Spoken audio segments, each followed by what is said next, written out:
বিশ্বনবী ছিলেন সুদর্শন পুরুষ, 25 বছরের টকবকে যুবক, দেখতে এত সুন্দর।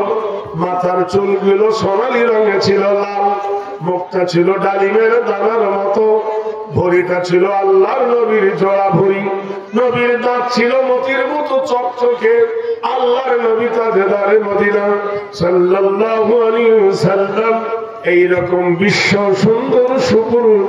কোরআনে আল্লাহ নিজেই বলেছেন, ইন্নাকা লাআলা খুলুকিন আযীম, নিশ্চয় তোমার চরিত্র হলো মহান। এমন সুদর্শন একজন পুরুষকে মা খাদিজাতুল কুবরা রাদিয়াল্লাহু তাআলা আনহা বিবাহ করেছিলেন। নবীর বয়স যখন পৌঁছে গেল 40, খাদিজার বয়স তখন হয়ে গেল 55 বছর। গানে হেরাই নবীকে যখন কোরআন নাযিল করার জন্য জিবরিল ডাকলেন, ইয়া মুহাম্মদ আলাইহি ওয়াসাল্লাম, আশহাদু আন্না মুহাম্মাদান ওয়া কুল্লু মুহদাসাতিন বিদআহ ওয়া কুল্লু বিদআতিন দালালা ওয়া কুল্লু দালালাতিন ফিন-নার, আও কামা ক্বালা আলাইহিস সালাতু ওয়াস-সালাম। أما بعد فأعوذ بالله من الشيطان الرجيم. بسم الله الرحمن الرحيم. إنا نحن نزلنا ذكرا وإنا له لحافظون.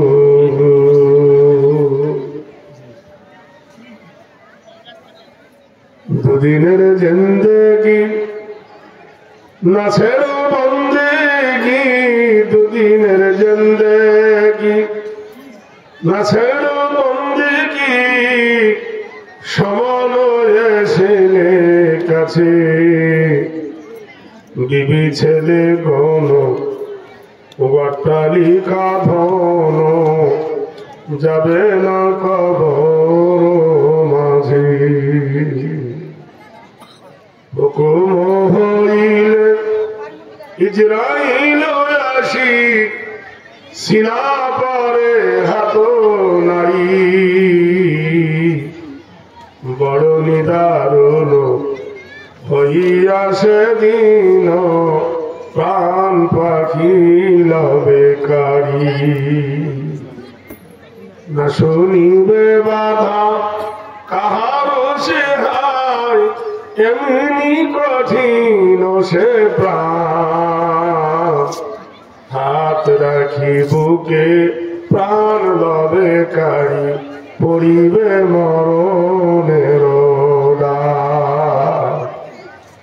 লইয়া কাফন পোড়াবে যখন, খাটিয়ার উপরে রাখি, আত্মীয় স্বজন আসিয়া তখন, কাঁদিবে মাতম করি। কেন্দে কেন্দে কবে কিবা আজ হবে, বুক যায় রে আজ ফুলে, অতি আদরের সন্তান মোদের যায় বুঝি আজ ফেলে। আমার এক মা মনে হয় ভিক্ষা করে, আল্লাহ এই রাতের আধারে ভিক করে 40টা টাকা তার ভিক্ষার ঝুলিতে পড়েছে। সেই 40টাই টাকা এই মাদ্রাসার শিক্ষার ক্ষেত্রে আমার জননী মা দান করেছেন। এটাই ধরে নেন আজকের দানের সেরা দান।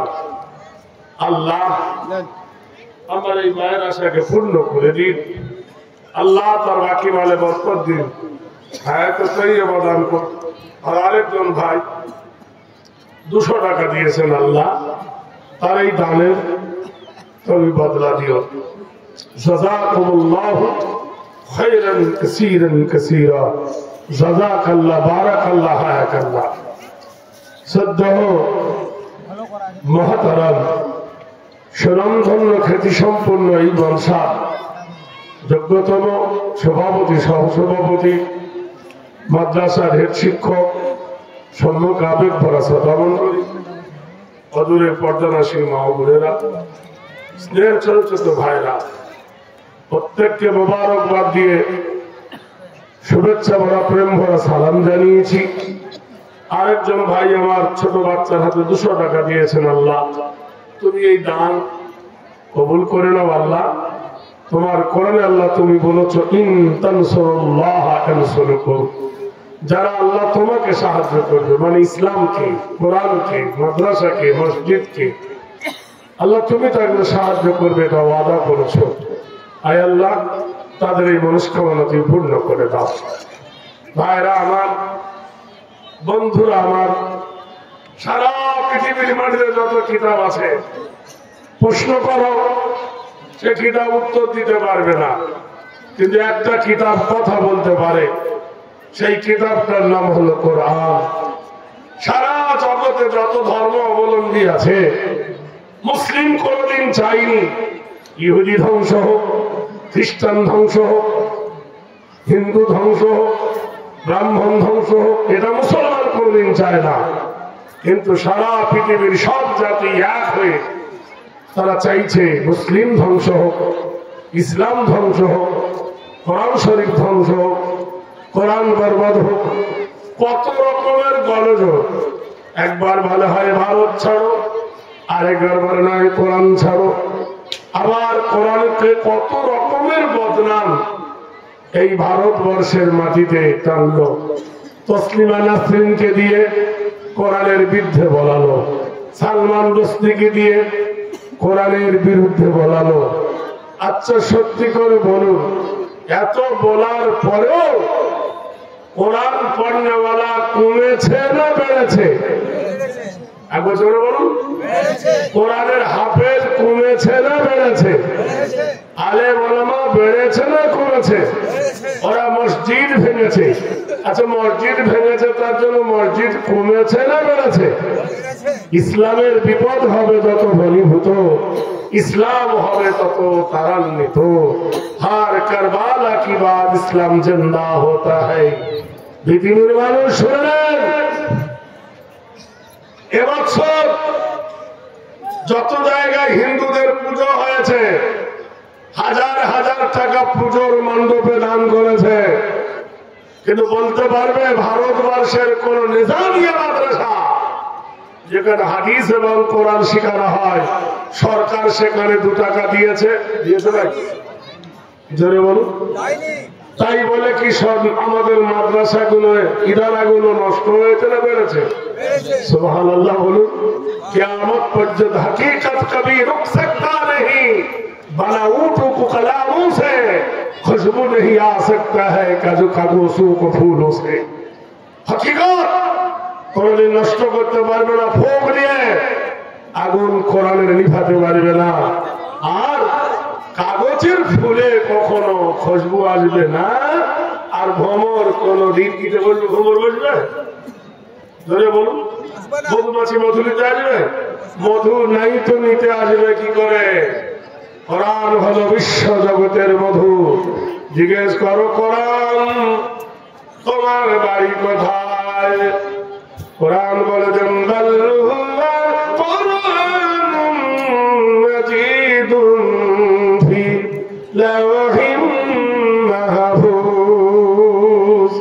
আমার বাড়ি হলো লৌহে মাহফুজ। আমি আল্লাহর লৌহে মাহফুজকে সুসজ্জায় সজ্জিত করে রেখেছিলাম। হে কোরআন তুমি বলো কবে এসেছো? জানুয়ারি না ডিসেম্বরে না ফেব্রুয়ারি? এটা ডিসেম্বরে 5 তারিখ কিনা? কোরআন তুমি কি মাসে এসেছো? পৌষ মাসে না মঘ মাসে? অঘ্রাণ মাসে না ফাল্গুন মাসে? কোরআন বলে দেন শাহরু রমাদানাল্লাযী উনজিলা ফীহিল কুরআন। আমি কোরআন এসেছি ওই মাসে গো, যে মাসের নাম হলো রমজানুল মুবারক। কোরআনকে জিজ্ঞেস করা হলো, কোরআন রাতের বেলায় এসেছো না দিনের বেলায় এসেছো?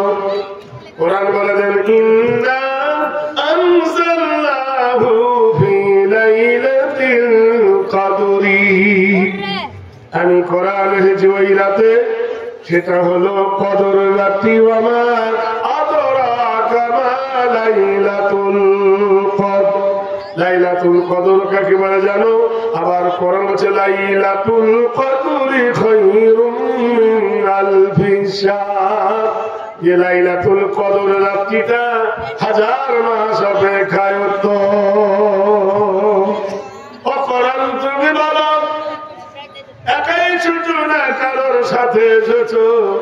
কোরআন বলেছেন নাযালা বিহির রূহুল আমিন।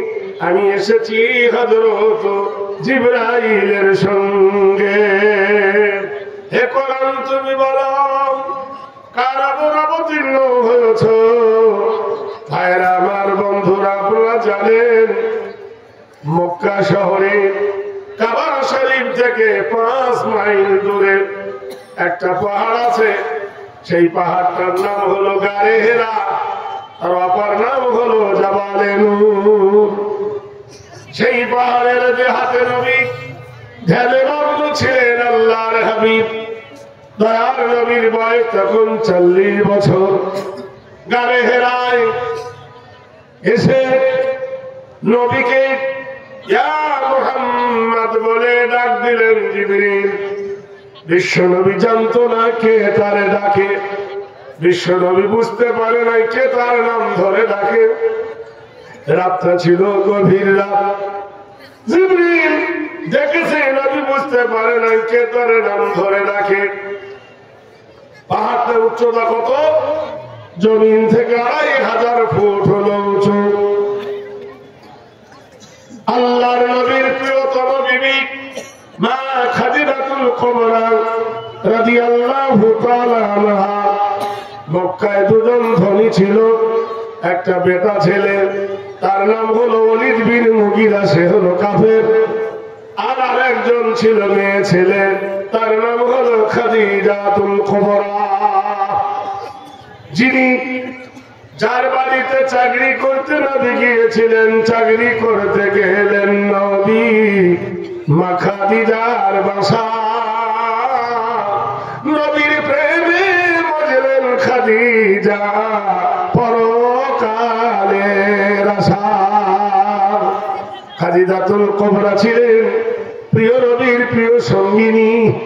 নবীর বয়স যখন ছিল 25, নবী ছিলেন জুনিয়র। খাদিজার বয়স ছিল তখন 40। খাদিজা ছিলেন সিনিয়র। একজন জুনিয়র হয়ে সিনিয়রকে বিয়ে করেছিলেন। বিশ্ব নবী ছিলেন সুদর্শন পুরুষ, 25 বছরের টকবকে যুবক, দেখতে এত সুন্দর। মাথার চুলগুলো সোনালী রঙে ছিল লাল, মুখটা ছিল ডালিমের দানার মতো, ভরিটা ছিল আল্লাহর নবীর জোড়া ভরি। নবীর দাঁত ছিল মতির মতো চকচকে।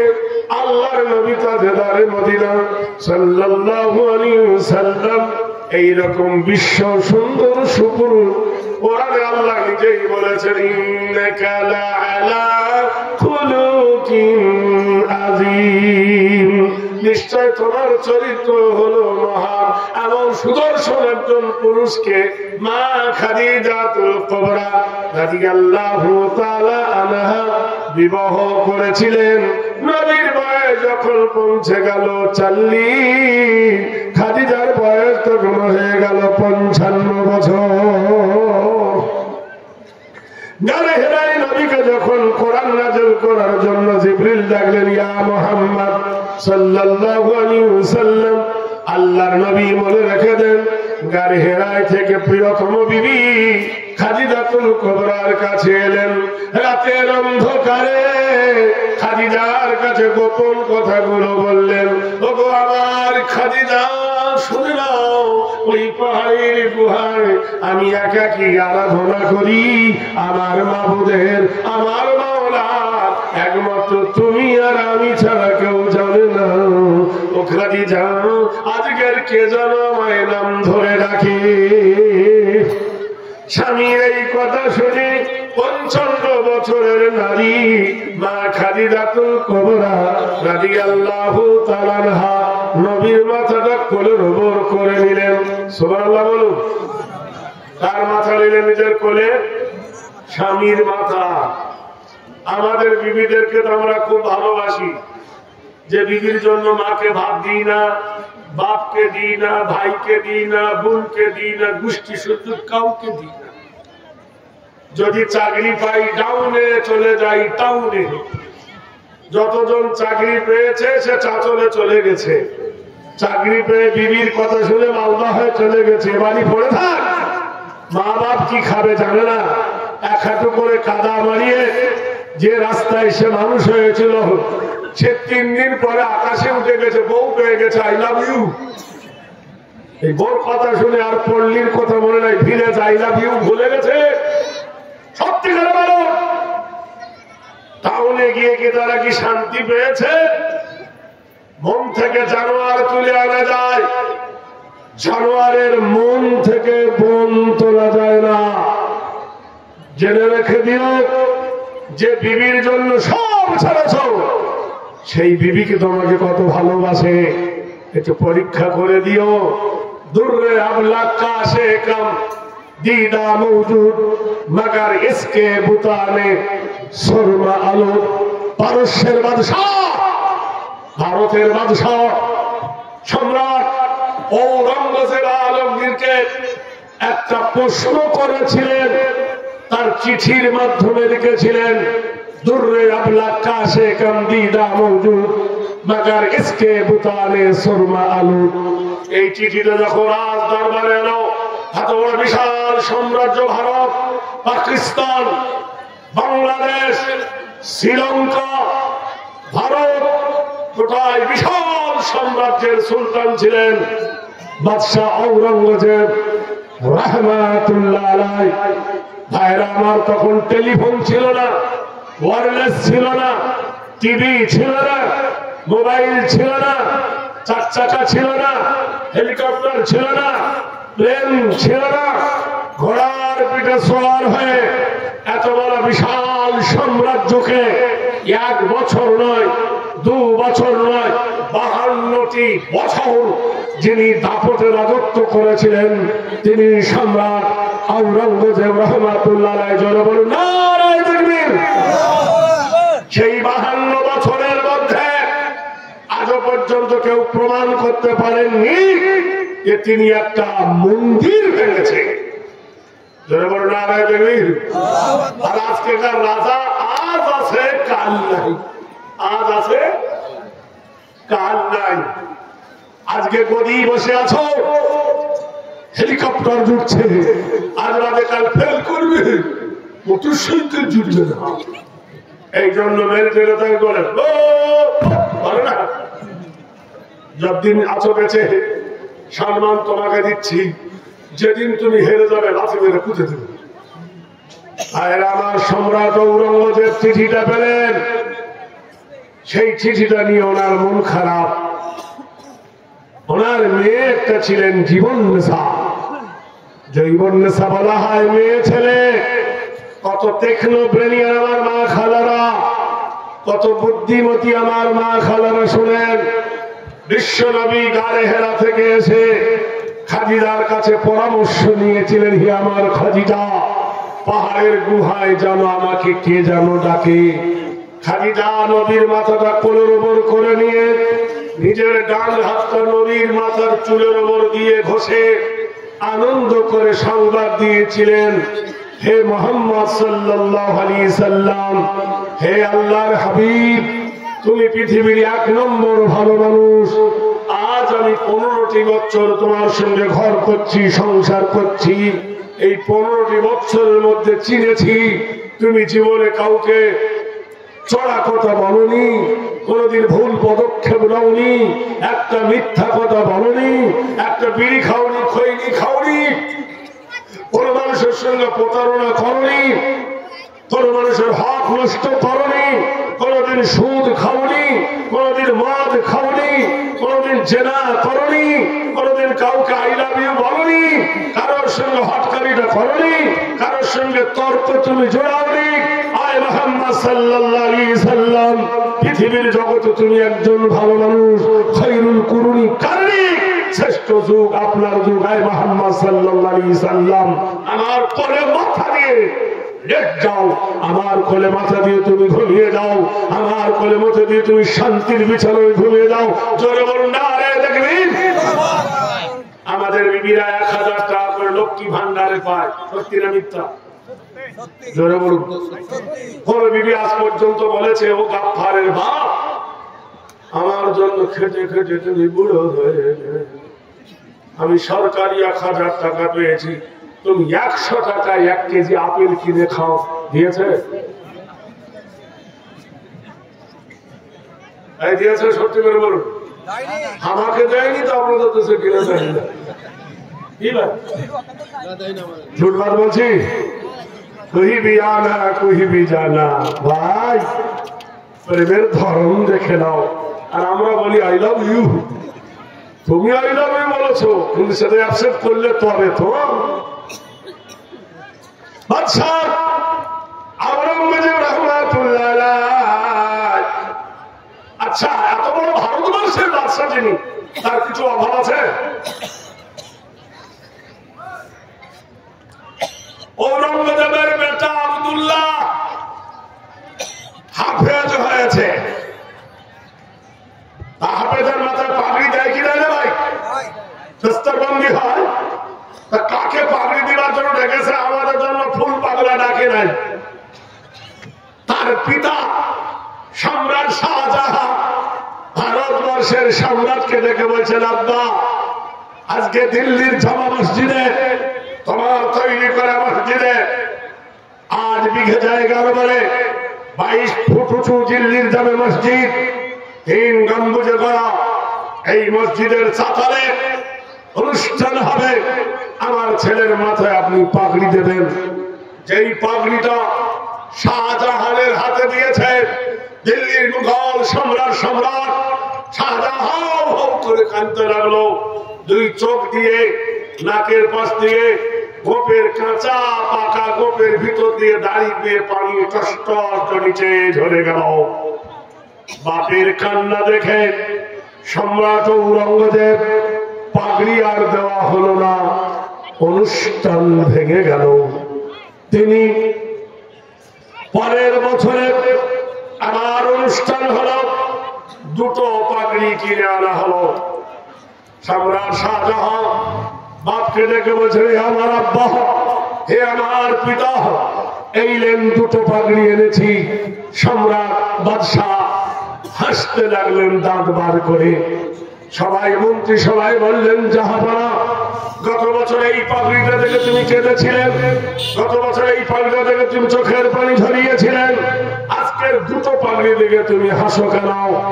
সম্রাট ঔরঙ্গজেব রাহমাতুল্লাহ আলাইহি বললেন, হে আমার মজলিসের শিক্ষকেরা, হে আমার পণ্ডিত জ্ঞানীরা, তোমরা শোনো, আমার ছেলে কোরআনে হাফেজ হয়েছে, তাই আমার ছেলের মাথায় পাগড়ি দিতে আমার বাবা কেঁদেছিল। এইবার আমার বাবাকে হাসার কারণটা জিজ্ঞাসা করো। সবাই যখন সাংবাদিকরা জিজ্ঞেস করলেন, হে মোগল সম্রাট, হে ভারতের সম্রাট, তুমি আজ হাসছো কেন? উনি বললেন, বাবু ধনুরে শোন, আমার বেটার ছেলের মাথায় পাগড়ি হবে। আমি কেঁদেছিলাম এই জন্য, প্রফেট মুহাম্মদ সাল্লাল্লাহু আলাইহি ওয়াসাল্লাম, I have conveyed to know that Islam, the whole piece of sexual জগৎ বর্ণ নেতা নবী কুলের শিরোমণি জনাবে মুহাম্মদ রাসূলুল্লাহর একটা হাদিস, যার ছেলে কোরআনে হাফেজ হবে, যার ছেলে আলেম হবে, কবর থেকে তাকে সম্মানিত করে মাথায় নূরের পাগড়ি পরিয়ে হাসরের ময়দানে নিয়ে যাবে। জোরে বলুন নারায়ে তাকবীর। জোরে বলে না কেন? হবে ইংলিশ মিডিয়ামে পড়াবে, হিন্দি মিডিয়ামে পড়াবে, বাংলা মিডিয়ামে পড়াবে, উর্দু মিডিয়ামে পড়াবে, ফারসি মিডিয়ামে পড়াবে, গোষ্ঠী শুদ্ধ পড়াবে। সত্যি করে বলো, তোমার বেটা ইঞ্জিনিয়ার 2 লাখ টাকা বেতন পেতে পারে, তোমার বেটা ডক্টরেট 5 লাখ টাকা পেতে পারে, তোমার বেটা বড় হাকিম 2 লাখ টাকা বেতন পেতে পারে। তুমি এটা প্রমাণ করতে পারো যে কোন হাকিমের নেকি কবরে যায়? কোন মাস্টারের নেকি কবরে যায়? কোন ডাক্তার পড়ার জন্য নেকি কবরে যায়? কোন ইঞ্জিনিয়ারের নেকি কবরে যায়?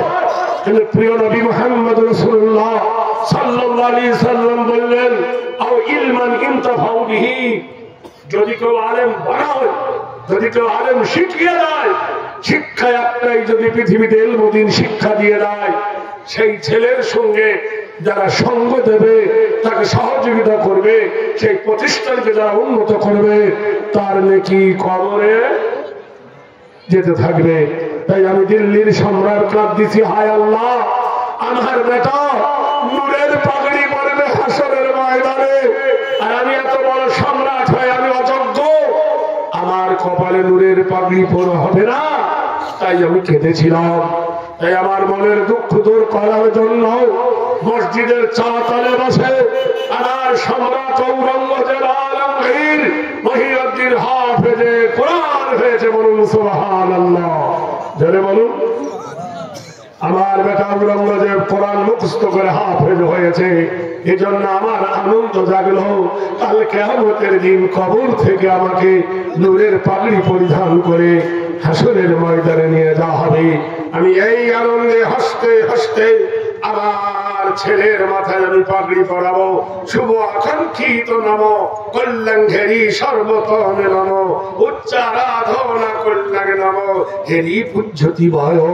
আমি ভারতের সম্রাট, আমি যদি দিল্লি থেকে আরবে যাই, আমাকে সম্রাট বলে হয়তো চিনবে না। আমি যদি মিশরে যাই, আমাকে সম্রাট বলে চিনবে না। আমি যদি বিশ্বের কোন এক জায়গায় ছদ্মবেশে যাই, আমাকে তারা সম্রাট বলে আদর্শ করবে না। কিন্তু একজন ইলমুদ্দিন শিখনেওয়ালা, একটা টুপিওয়ালা আলেম হাফেজ সারা ওয়ার্ল্ড পৃথিবীতে গেলে তার সম্মান দেবে। জোরে বলুন সুবহানাল্লাহ, একবার জোরে। এবার সত্য না মিথ্যা? বাদশার সম্মান বাদশার দেশে, আর আলেমের সম্মান সারা ওয়ার্ল্ডে। জোরে বলুন।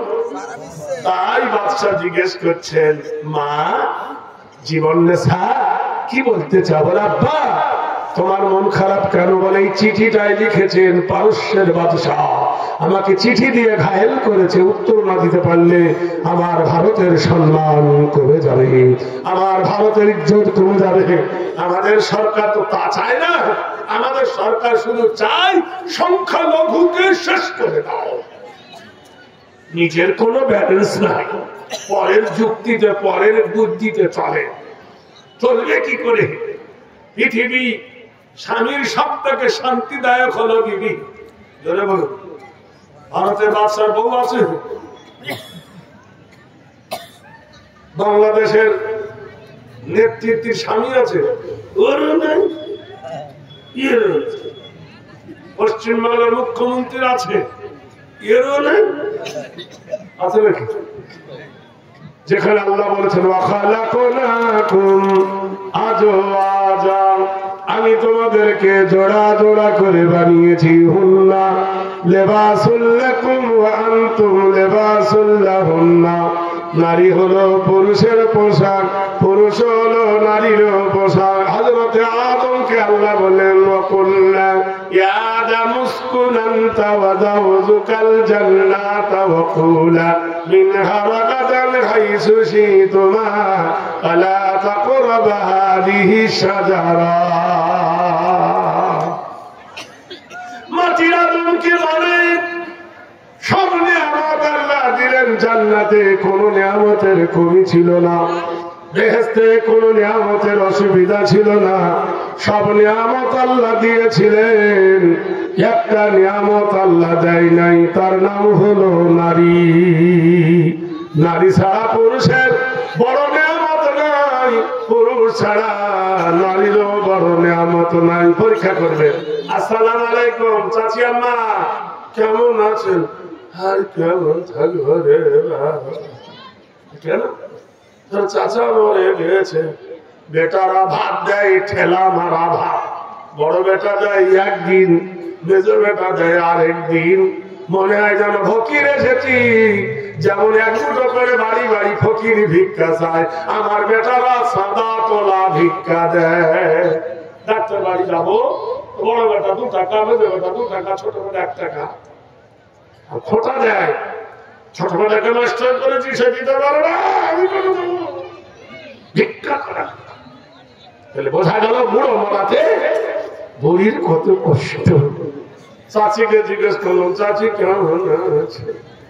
সেদিন থেকে তোর চাচা ভাবে কষ্ট, এরও কষ্ট, ওরও কষ্ট। বেগম জীবন নেছে বলে, বাবা আপনি নিশ্চিন্তই খানা খেয়ে নেন। সুবহানাল্লাহ বলুন। আচ্ছা বলুন, একটা গাড়ি মোটর সাইকেলের কটা চাকা? 2টো চাকা। একটা চাকা যদি খারাপ হয়ে যায়, আরেকটা চাকা চলবে? তাহলে আপনার 2টো পা, একটা পা বানান শরীয়তের, একটা পা বানান ভারতের। ছেলেকে শুধু লেখাপড়া শিখাবেন, মেয়েকে কি শেখাবেন না? মেয়ে ছেলেদের জন্য একটা বানাত খুলুন, ছেলেদের জন্য বানাত খুলুন। ছেলেদের জন্য মাদ্রাসা হোক, মহিলাদের জন্য বানাত হোক, তা না হলে মোটর সাইকেল চলবে না। একটা শিক্ষা না শেখার কারণে কত দুর্গতি শোনান। প্রায় জায়গায় বলি, আমার এক কলিগ বন্ধু প্রপার্টি জয়েন্ট অ্যাডভার্সিটি লসেস দিন, প্রত্যেক সঙ্গীর বন্ধু প্রত্যেকের জন্য ক্ষতিকর। আমার বন্ধু বলল, ভাই বিয়ে করবো, মেয়ে দেখ। তুই খেলবি ফুটবল, আমি দেখবো মেয়ে। কথা বোঝেন? শরীয়তের আইন খুব কড়া, আমরা মানি না। তাই ও বিয়ে করবে, আমি বিয়ে দেখে কি করবো? তবু দুজনে গেলাম, আর সেই বয়স দুজনে আর বুঝলেন, আমারও তখন চুল পাকে নাই, ওরও তখন চুল পাকে নাই, মাথা ভর্তি কোকড়া চুল এই পর্যন্ত ঝোলে, আর সেই ড্রেস পরে দুজনে প্যান্ট শার্ট পরে, ইয়াটাও মরার মরানো বুঝলেন। তখনকার যুগে দাড়ি তখন ছোট ছোট, বুঝলেন, লেলিং কাল মাসের দাড়ি তখন ছোট ছোট। ওই বয়সের কথা বলছি। মেয়ে দেখলাম মাশাআল্লাহ খুবই সুন্দর, হ্যাঁ মেয়ে খুবই সুন্দর। তা আমাকে বলছে আমার বন্ধু, ভাই তুই জিজ্ঞেস কর। বলে আমি জিজ্ঞেস করবো, তোর হাড়ি তুই হবি ঢাকু। আমাকে বলছি, মেয়েটাকে বলছে অঙ্ক জানো? জানি। ইংলিশ জানো? জানি। মানে যত কিছু বলেছে সব জানো। আমি হবে অঙ্ক নেটি দিয়ে খালি জিজ্ঞেস কর কোরআন পড়া জানি কি? মেয়েটাকে বলছে কোরআন পড়া জানো? সবার বেলা বললো হ্যাঁ, আর কোরআনের বেলা বলে আমার তখন সন্দেহ হয়েছে কিছু গড়বড় হবে। যে শিক্ষক হয় সে ছাত্র দেখলে বোঝা যাবে জোর পড়া হয়েছে কি হয়। কথা বুঝলেন? এইবার মেয়েটাকে জিজ্ঞেস করছে, আচ্ছা বলো তো সূরা ইখলাস সহজ প্রশ্ন কিনা তোরা বলুন, জোরে বলুন। আরে আলাম তারা থেকে কুল আউযু নাস পর্যন্ত প্রায় সূরা আমরা অনেকেই ব্যবহার করি। মেয়েটাকে বলছি পড়ো দিনি। মেয়েটা পড়ছে আলহামদুলিল্লাহি রাব্বিল আলামিন আর রহমানির রহিম। বলেছি কোনটা পড়ছে, কোনটা? মানে ওর বাপ জোরে জোরে পড়েছে তো মাগরিবে ওটাই শুনেছে, কিন্তু কোনটা ক্লাস কোনটা ফাতিহাও জানে না। এবার পড়তে পড়তে মেয়েটা শেষ করলো। সেই রকম শেষ হয়েছে যেমন ধান কাটা জমিতে মই দিলে মই লাফায়, এরকম টপ খাচ্ছে। হলো। আমার বন্ধুকে আমি বললাম হয়েছে? আমার বন্ধুটা বললো হ্যাঁ হয়েছে। এ শালাও জানে না। চিন্তা করে একটা দিনই শিক্ষা না থাকার কারণে এও জানে না, ও জানে না। সেই সাথে সাথে ইলম দ্বীন শিক্ষার জন্য, যেমন একটু আগে আমাদের হেড মাওলানা বললেন, শুধু এখানে আরবি হবে না, বাংলা হবে, উর্দু হবে, হিন্দি হবে, ইংরেজি হবে। ছেলেদেরকে তৈরি করে ফলে 8-এ পরীক্ষা দিতে পারবে, 9-এ পারবে, 10-এ দিতে পারবে। সেই ছেলে ইনশাআল্লাহ তাআলা দুনো জাহানে কামি হবে হবে, জোরে বলুন নারায়ে তাকবীর। এজন্য আপনাদের ছেলে মেয়েদের দুটোই শিক্ষা দেন। আমি বলি নাই শুধু আলেম করো, হাফেজ করো, সেই সাথে থেকে মাওলানা বানাও, সাথে মাস্টার করো। আমরাও বাংলা পড়েছি, আমরাও আরবি পড়েছি, আমরাও দুটো চালিয়েছি, আমাদের ছেলে মেয়েদেরকে তাই চালাচ্ছি। আপনারাও করবেন ইনশাআল্লাহ। কিছু না হোক, চাকরি না পাক, জ্ঞানী তো হবে, বলুন সুবহানাল্লাহ।